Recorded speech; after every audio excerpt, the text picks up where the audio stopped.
Bienvenidos to Humans in Accounting, the podcast where we pause the AI buzz for a minute and focus on the real humans behind the numbers. We chat with founders and leaders to hear their journey, what drives them, and the important things in life. Because behind every balance sheet, there's a story worth telling. Humans in Accounting is brought to you by South Offices.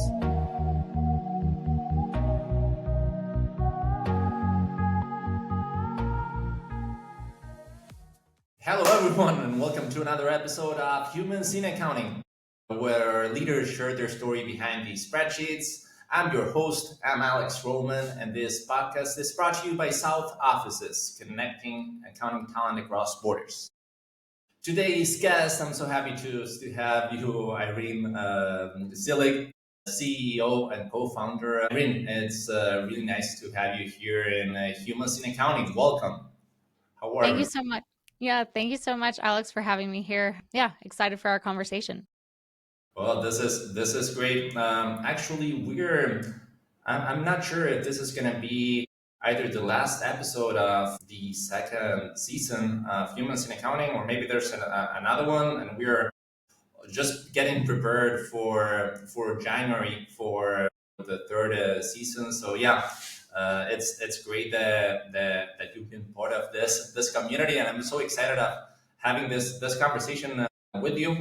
Let's start. Tell me, I wanna ask you if you can tell us a little bit about your background and specifically like why 2 years ago you decided just to start your firm account group. If you can tell us a little bit about that, that'll be awesome.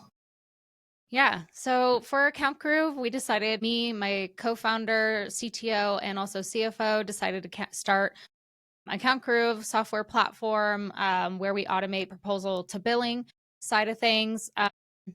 Previously to this, we were running a custom tech firm that was building out custom tech for brands like Adidas, Burberry, Farfetch, etc. And what we were doing there is we were looking at various data points. What really drove sales? We ended up selling that custom tech firm. And through that process, our accountant, our bookkeeper, all of them were very critical in that selling process and also preparing for the sale. When we looked at it in the market, one of our biggest pain points as a service business was proposals to billing. How do you automate that workflow? You do all this work to get leads through the door, and then, you don't want things to fall apart at the bottom of your funnel and when you need to close.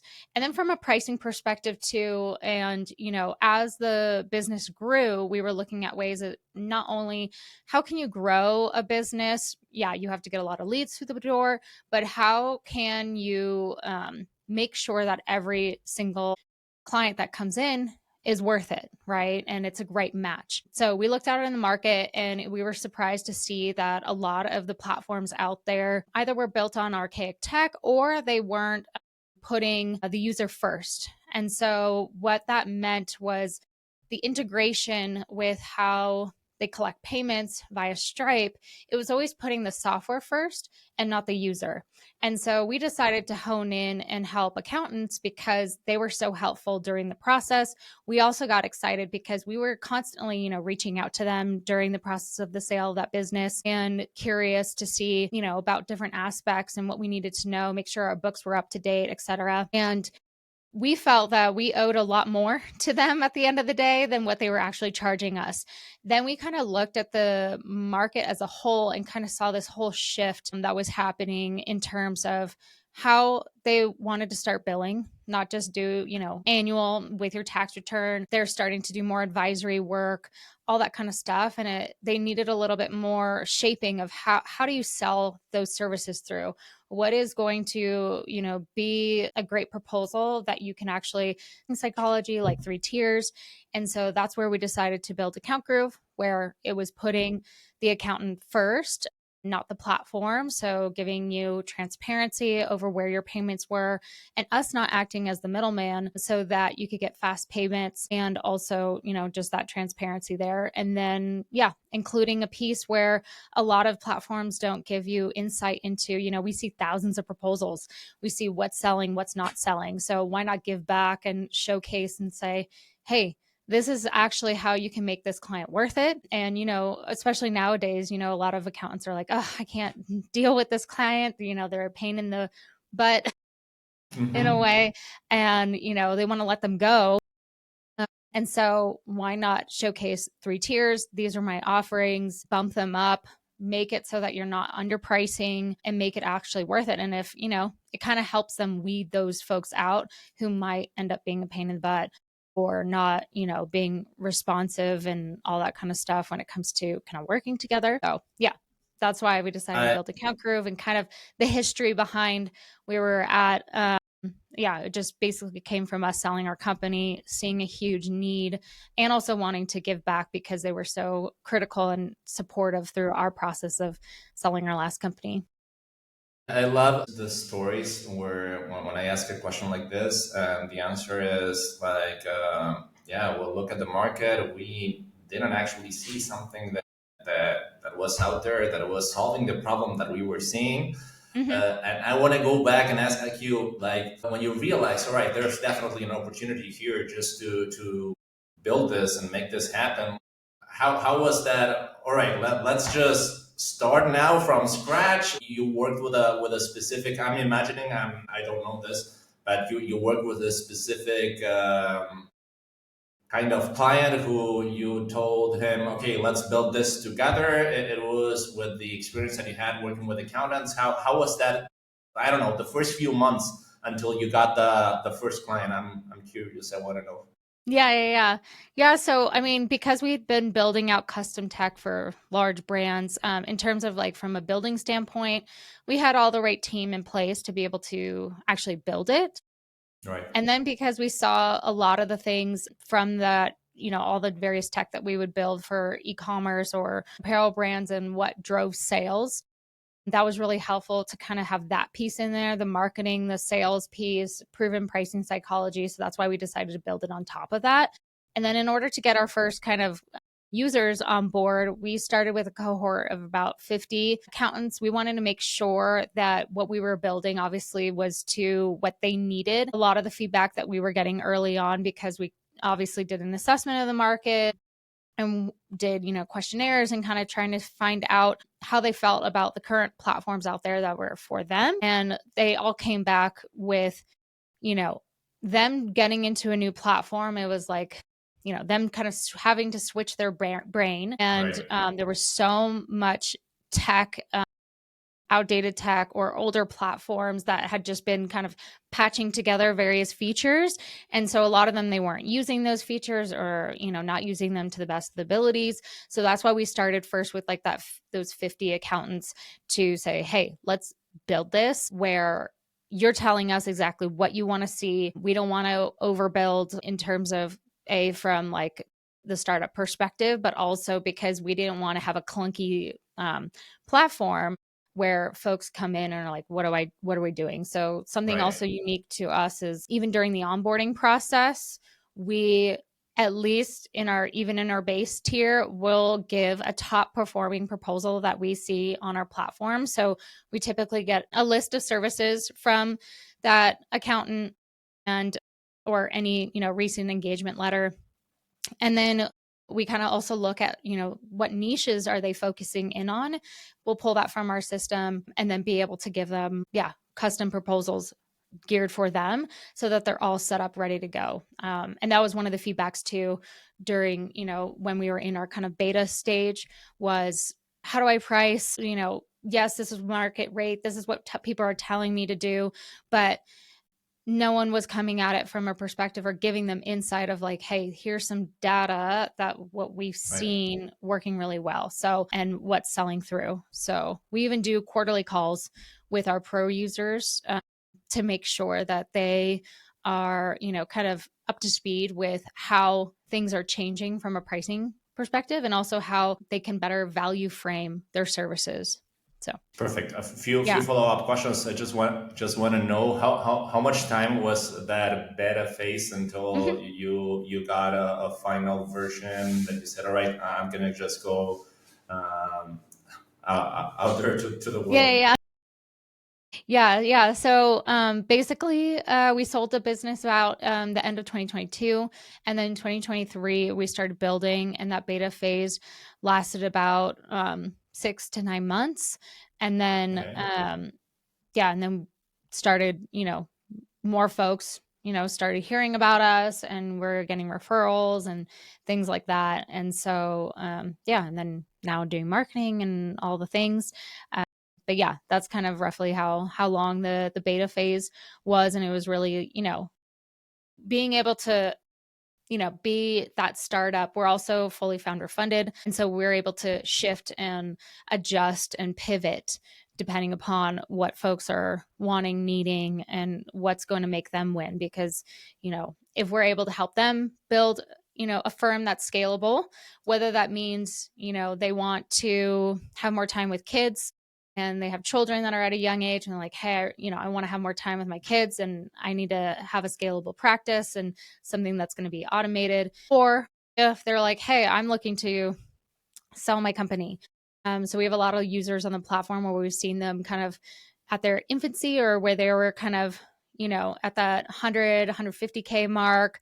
And then they're like, I want to reach 500K and helping them get to that point. And now, they're reaching those milestones and they're like, wait, I don't want to sell quite yet. I think I want to get to the $1 million mark and then maybe I'll sell. So, yeah, love hearing all of those stories. And I always ask when meeting folks, I'm like, what are your goals? What are your goals for your firm? Whatever that may be, let's help you reach those because it all starts with how you set up your proposals. It's kind of like, the lifeblood of your business to be able to sell through premium services and all of that. So, yeah. 100% agree with that. That's great. That's actually inspiring. It's not about like if they want to spend more time with their kids or if they want to do. I mean, if they're able just to automate it using have basically more time to do whatever they want, right? Yeah. That's I guess what we were looking for. That's great. I want to ask you, Irene, before I forget. I don't know how familiar you are with the humans in accounting. This is something that I started a few last year actually, and I'm gonna ask you this direct question. Basically, I'm a foodie guy. I enjoy eating nice food, and I'm creating this ranking. So, this is my question for you, Irene. What's your favorite food? Yeah, so I was actually thinking about this from our first call and trying to come up with like what is my favorite food now? And really, I used to have, various favorites. And now I think because we're currently based in Park City, Utah. Previously, though, we were living in Austria and London. And one of the things and then we, like to grow and vegetables and all those things. So actually, my favorite food is, yeah, grown, where it was grown, where the farmer is. And so around us, there's a bunch of farms. And so we're always able to, go get fresh produce and all of that. And then whatever you're making from that fresh produce is going to be amazing, typically. And then being in Obviously. Europe and stuff and close to Italy, they're all about the slow food movement. And we were in a lot of farms living in the Alps there. And so that's kind of become my favorite, I guess, kind of food. But I love berries and, yeah, fresh produce and all the things. So knowing where your meat comes from. But yeah, that's kind of my favorite food. I don't know if I have like a now anymore, like a very specific, like, oh, it's Indian food or sushi or this or that. But now it's just like, okay, how fresh is it? Because Right. I feel like whoever the cook is, or if we're cooking at home, yeah, it's going to be amazing. And then I Okay. tend to, Okay. yeah, Sorry. I yeah, understand where you're going, but yeah. I want to ask you like, give me like one plate, one dish. Well, what The does it one plate have? or one dish. Yeah, Yeah. yeah, yeah. Let's just think about obviously everything grown like the best quality of whatever you're Okay. imagining. Tell me which are the vegetables, how is it served? I'm sorry, I just Yeah. Yeah. want Yeah. to do Yeah. a Yeah. double Yeah. click on that. Yeah. Yeah. So, I mean, we cook a lot at home. So I really like my husband's goulash. His family's Oh, from the Czech Republic. And Okay. so my family is German and French. And so I think that part of me comes out a lot with food too. And luckily we gravitate towards, the same kind of things. But yeah, I think goulash would be number one. And then also uh, love, since we're also in the season, fall season, I love an amazing pumpkin pie. So yeah, pumpkin pie is Okay. always a go-to for this household. And so I've been testing different pumpkin pies in preparation for Thanksgiving over here. So yeah, been making a lot of pies from scratch these Is it days. a typical I'm Argentinian. I live in Buenos Aires. You know what? I traveled a lot to the States so many times. Not really sure how many. I've never been in Thanksgiving. That's I don't know. I've been watching Friends, and I always see like having the turkey for Turkey. Thanksgiving.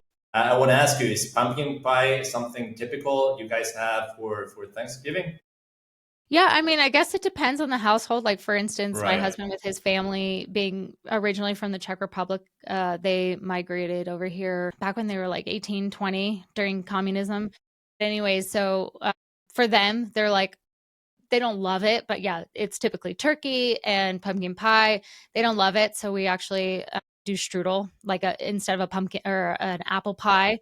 They love strudel, so we'll do strudel and pumpkin pie just because me and my husband love it. Yeah, That's great. Well, you know what? This is definitely, I know the first vote for goulash. I wrote down goulash because that's the first thing the first answer you gave me. My plan is just to publish this when I have 100 votes. At least we're gonna have one for goulash that it was gonna be yours. yeah, So I'll tag you when yeah. we I know. post that. All right. Bit unique, yeah. And then if you're ever in the States, you're always welcome to come over to do your first Thanksgiving if you want. You know what? I'll take that. I'll take that. Yeah, that'll be great, and I want to try that pumpkin pie.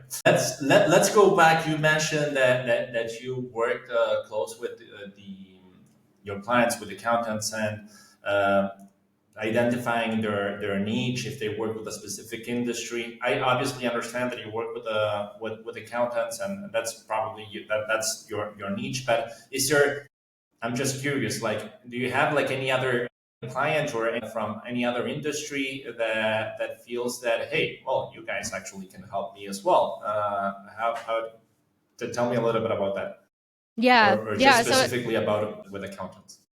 yeah, yeah, no, it's I love your question too because a lot of accountants that haven't niched down and sometimes they come to us and they'll say, I don't know if I want to niche down or I don't know how to niche down. I'm scared to niche down because if I niche down, then other people aren't going to be gravitated, towards signing up with me. I feel like I'm too small to start niching down and I don't want to blockade other clients to come my way, especially if they're smaller and trying to grow. And what I always say, it attracts way more folks than you actually think it attracts because you will start becoming that expert in that field, right? And it's really important for them to kind of see that in terms of other types of industries or sectors that might say, oh, wow, they're an expert in, maybe it's real estate.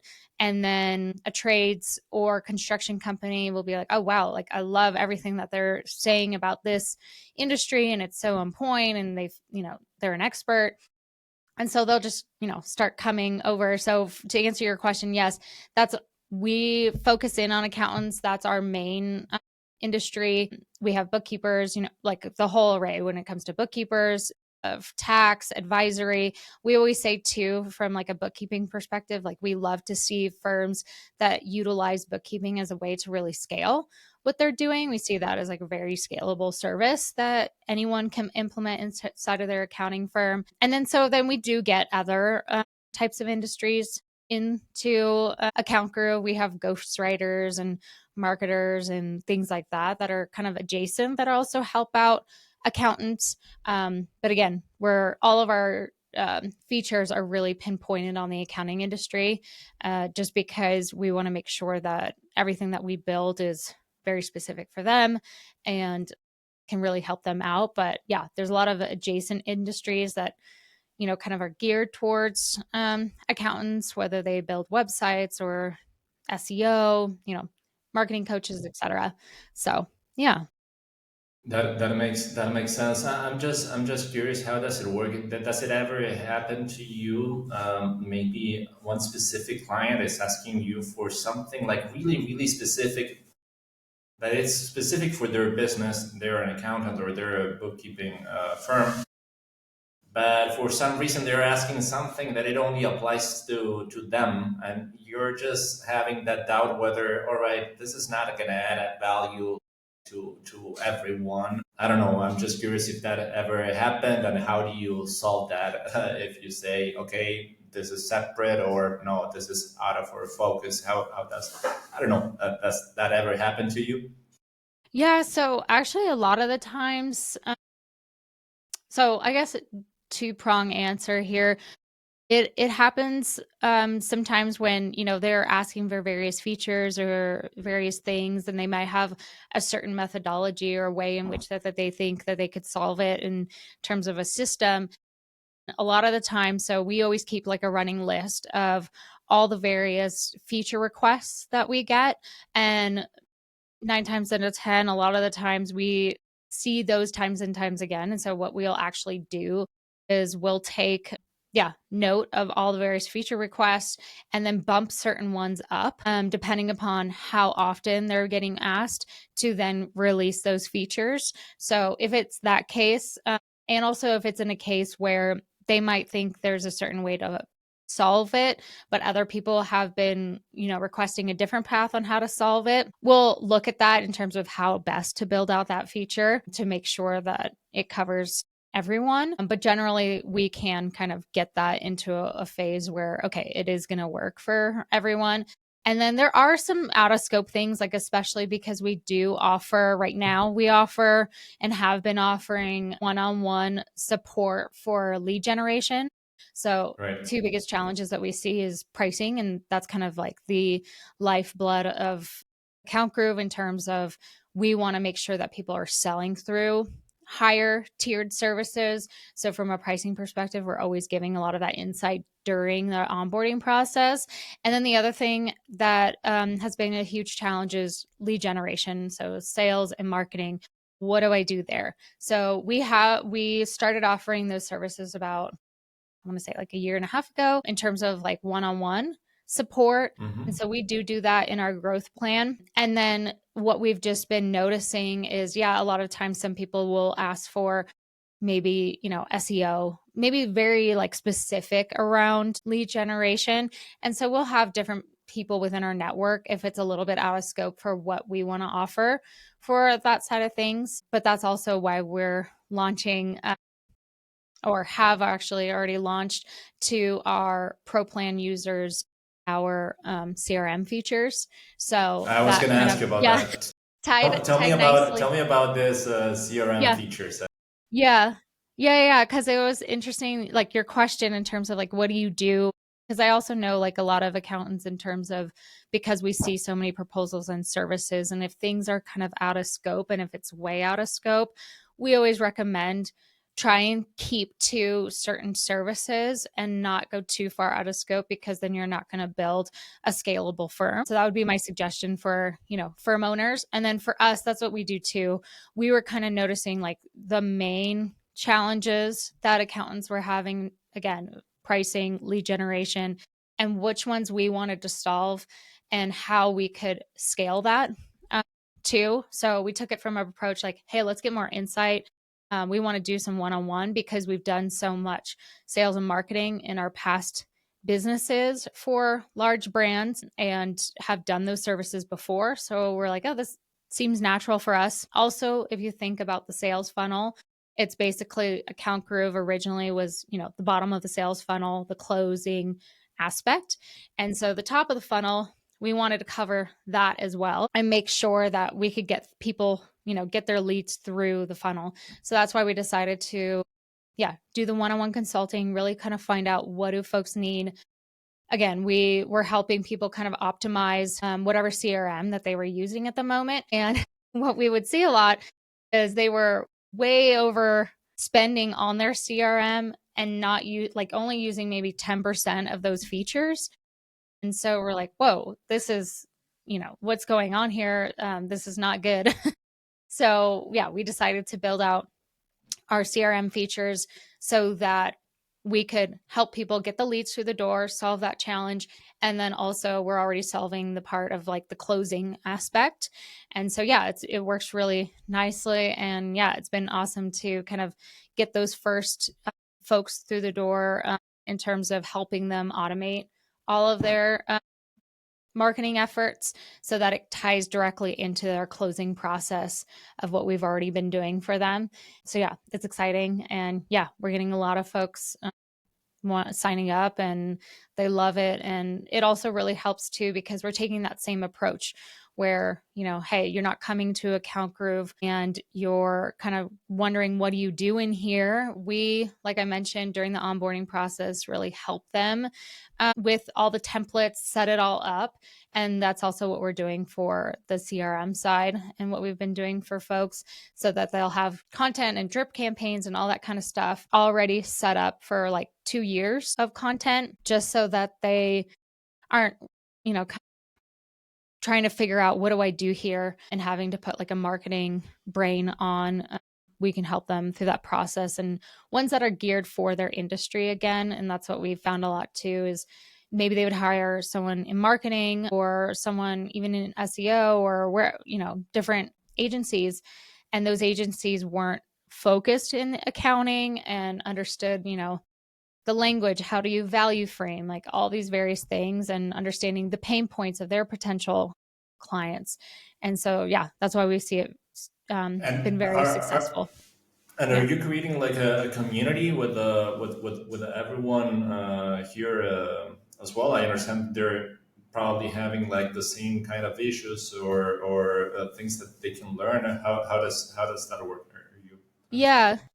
Yeah. So for our Pro Plan users, we have been giving from the very start one-on-one Slack support, just because we felt like, everyone's email gets bogged down, right? Yeah. With, millions of emails and things get lost and all the things. So we're like, hey, let's just give them direct access to us, me, my co-founders and the team, so that if they have questions, they get a new client through the door. What should their proposal be? Do they want second eyes on it to send it off? So we do that. And what we found through that process was, and also through the process, because we coach on niching down during that onboarding process, we'll start referring people kind of behind the scenes to folks Exactly. and saying, oh, you have a client that you don't really necessarily want to serve because you're focused on REI and you're gung-ho on kind of making sure that you're keeping in that field. Well, there might be someone else that wants to take on that restaurant business and they're, a perfect fit. And so, yeah, that's why we decided, okay, let's take this where it's not behind the scenes anymore, and let's create this community so people can kind of share their leads that way. And also, creating the community really helps in terms of, we have done a lot of one-on-one coaching and one-on-one support and consulting. So we're like, hey, let's reach more people, give more access, basically, where if someone doesn't want to get like a one-on-one coach, they can be a part of a community. We have an accelerator. So we have an accelerator in there for understanding pricing psychology, understanding lead generation, marketing. So we have a lot of content, a lot of templates, and yeah, a great community. So we've been we've been going through the process of vetting everyone to make sure that it's a really healthy group of initial folks inside of the community. And that's going to be launching November 1. So yeah, we're really excited about that launch and getting that out there. Just because, yeah, a lot of value has been happening behind the scenes for our users, but we wanted to, yeah, give more transparency and kind of give more access to other folks too, in our other plans to be able to, yeah, network and share wins and all the things. So Yeah, and grow their business, obviously. yeah, This exactly. is that's the whole objective. I'm sure there's gonna be people in the future watching this. We recently have now, you know what? We realized that we never made a page of LinkedIn of accounting, humans in accounting. So if you're watching this and in the future, and if you want to support, you can just go and follow Humans in Accounting. It was always in South offices, and now, well, we have our own page. Having said Awesome. this, I'm sure there's going to be I'll go someone follow. watching someone. It's going to be watching somewhere, and they, well, now they're interested, and now they want to reach out to you, and they're wondering if by any chance you are considering giving them a code for a referral, just to have any kind of discount because they watch this. Do you have it? Yeah. This is like so a prepared question. Is there that you're Yeah. thinking that we can give listeners and the Yeah, audience? of course. Yeah. So I just want to say, so first off, feel free to go to accountgroove.com if you want to schedule for a call. Go through kind of the demo process to sign up. And in there, you'll see my calendar to book a call. Happy to talk about anything that we kind of talked about here, to learn more about Account Groove, or simply how to grow your business and your firm. That's our main goal. We love seeing accountants win and seeing them reach their goals. So love talking about that and would love to chat with you about that. And then also spoke with Alex earlier, would love to give Humans in Accounting a code and promo. So basically we'll do 1 month free on our annual pro plan, and the code is humans50, and that'll be linked below as well. So you'll have a link in the code if you want to access that. And then also that will give you early access to our community as well as our CRM features, because we are keeping that to our pro plan users at the moment. Yeah. If you sign up with Account Groove, you'll also get early access to community and CRM. And yeah, would love to get your firm kind of all dialed up and ready to go for busy season. And yeah, getting you, not only to grow your firm through getting more leads and clients at the door, but let's make every single client count. Absolutely, that's great. We'll make sure just to share that link when we publish this episode. Last one before we wrap up the episode. This is, I don't know, this question. I'll do it basically for me because I love learning from leaders and professionals and great people that I've been interviewing, and I love just to ask this question. What's a good advice that you can give, Irene? I don't know, someone who's starting a business, or maybe what's a good advice that someone could have given you Yeah. 5 years ago, 10 years ago? Yeah. So Tell me. I'll say two. So basically, just start. I think a lot of the Love it. times we always kind of get caught up with, how should this get rolled out, or how should this happen? Who should I partner with, or who should I be really using? I think just start, get out there, go to networking events, things like that, but just start. Don't put it on hold or kind of get wrapped in the nuances of things. And then also in terms of systems, I think having the right systems in place is really important. So, yeah, a lot of folks, sometimes I'll talk to them about, Account Groove and what we do in terms of, automating the proposal to billing process. But then they forget too the whole side of things of like, okay, the strategic side of like, how should I price and how should I do this? So we love supporting actually really early stage businesses and getting their systems in place and getting the right services that they should be offering and how they're framing those, because you will get busy. So having the right systems in place to start is super important. I'm helping an accountant right now. She has had a few clients in the past, but now she's really like, I want to niche down. I want to, have the right systems in place and everything like that. So she's basically kind of starting over, rebrand everything. And so I love her dedication to getting the right systems in place and the right automation, because she already knows, she has that mindset of, I'm going to be busy. And I think it's all about mindset. If you have the mindset, I'm going to be busy, and then thinking backwards of like, okay, these are my goals and I'm going to reach those, getting, again, those systems in place and everything will actually help you reach those. And again, I think it's all around mindset. So having that right mindset, like you've already achieved those goals, is really helpful. So yeah, that's the advice I would give. And I love that question. Great question, Alex. I love that answer. Somehow I'm getting from the first advice that you gave really powerful. Just start. I've been asking Mhm. this question, and I've got like many guests are giving like different ways just to say that. Just start, Hmm. just do it. Don't make it perfect. Just do it. Then Hmm. you'll do it a little bit better. But if you never do it, Yeah. you'll never get. You never know where you could get. Hey, Irene, I'm really happy that you were part of this episode of Humans in Accounting.